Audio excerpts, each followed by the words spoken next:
घर तैयारी करिबा पई केतेक वास्तु नियम खास करिकी 16टी कथा जदि आपण माने मानिकी निजर घरटी तैयारी करती ताले आपणक घरे केबे भी वास्तु दोष उत्पन्न हेबनी कौन प्रकार समस्या आपणकर घरे देखा जीवनी।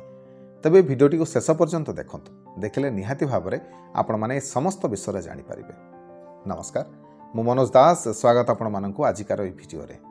प्रथम कथा, घर जेतबळे भी तैयारी करूछंती घरर मुख्य द्वार उत्तर किंबा पूर्व को रखिबे। द्वितीयटी हला तुलसी चौरा तो निहाती आपण माने घरे रखिबे। तेबे तुलसी चौरा को सदा सर्वदा आपणकर घरर डाहाण पट रे रखिबे। तृतीय रे आपणकर रोसई घर चुली ए सबु आपणकर अग्निकोण रे रखिबे। मने रखंतु चुलीर मुह सबु बेले पश्चिम दिग को हवा उचित। मने रखंतु घर तैयारी रे जदि मोड़ रहे ताहले यह घर पाई क्षति सृष्टि करे, तेणु सेथिप्रति सदा सर्वदा सावधान रहिबे।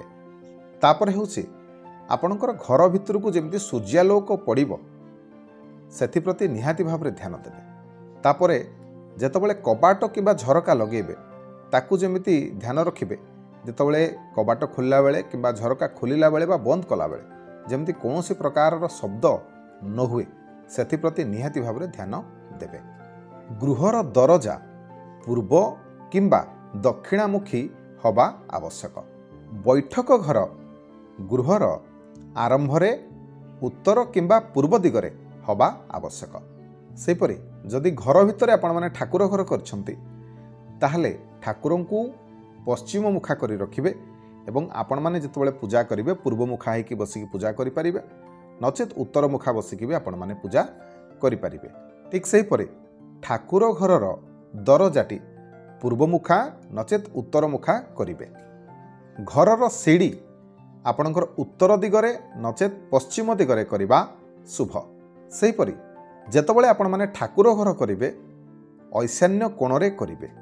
जेतबेले कूओ करिवे किंबा पानी टांकी करिवे सेतबेले मने रखिबे एहा आपणकर ईशान्य कोणरे नचेत पूर्व उत्तर दिगरे करिबा आपणक पई शुभप्रद।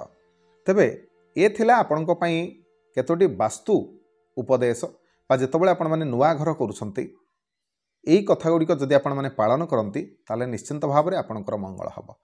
तेबे आशा करुछि आपण मानको आजिकार भिडियोटी निहाती भाव में भल लागिथिबो। जदि भिडियो भल लागि थाए तेबे भिडियो को लाइक करिवे, शेयर करिवे, चैनल को सब्सक्राइब करिवे। रहिली जय जगन्नाथ।